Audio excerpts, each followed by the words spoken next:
Hello and welcome to my channel.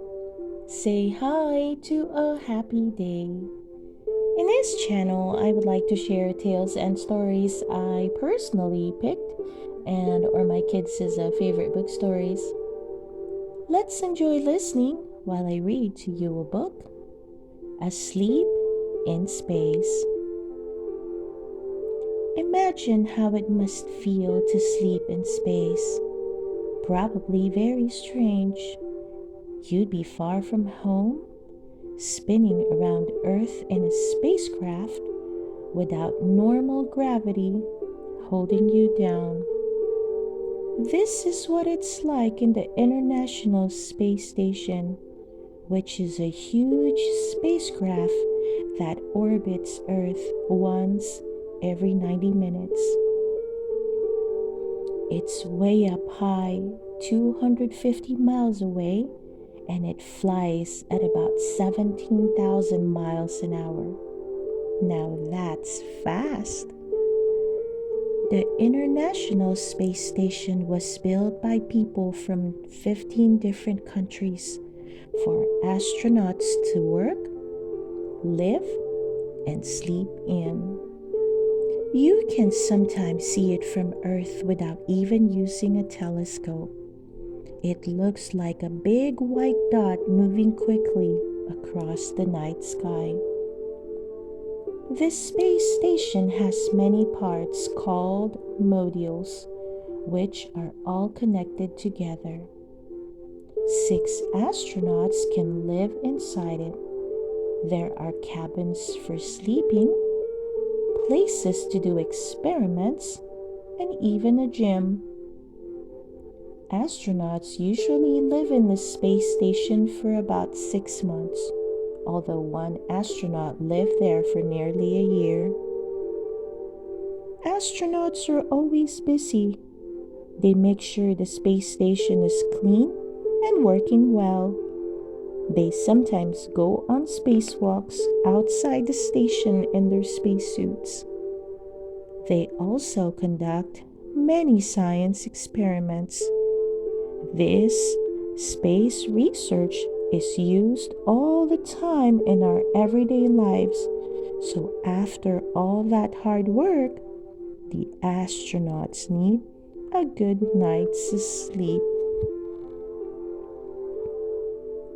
But sleeping in a space station isn't as easy as sleeping on Earth. The space station travels so fast around our planet that it sees 16 sunrises and sunsets every day. This makes it hard for the astronauts' brains to know when it's time to go to bed. Plus, there is very little gravity in the space station, which means that everything, including the astronauts, floats. And because there is no up or down, astronauts don't ever lie down to sleep, so they need to train their brains and bodies to sleep and wake up at the same time every day with a strict routine. First, exercise. It might be fun to float around all the time, but it's not good for the astronauts' muscles and bones, so it's very important that they exercise for 2 hours every day. Exercising during the day helps them sleep better. They can use a treadmill or a static bike, which they strap themselves to. They also have a weight machine to strengthen their muscles. Astronauts have to eat well too, at irregular times. Some of their food is dehydrated or dried out.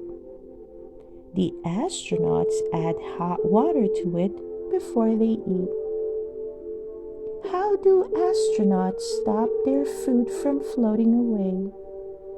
They keep it in containers, which are stuck to trays with Velcro. That's a fabric that is sometimes used to fasten shoes. The trays are also attached to a table with Velcro. And just like us, astronauts need time to relax before bed. They can chat with family and friends using email or the telephone. They can read, listen to music, and play games, or just gaze at the incredible view.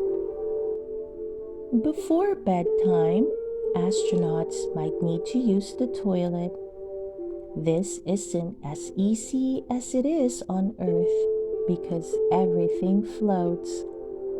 The two toilets on board are cleverly designed with straps like seatbelts and suction to suck away the poop and pee. Little is wasted in space, including astronaut pee.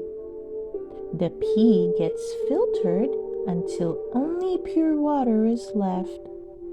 That water is used for washing and drinking. Most astronauts don't put on pajamas. Instead, they wear their work clothes at night and only change their underwear every other day. They work shirts and shorts are changed every 10 days. This is because they don't have much space for clothes, and with no washing machine on board, they have to make their clothes last a long time. Sleeping in space isn't as straightforward as sleeping on Earth, but it sure looks like a whole lot of fun. I hope you enjoy listening to the book Asleep in Space. Please don't forget to hit that like button and subscribe to listen to more of our favorite book stories. See you soon!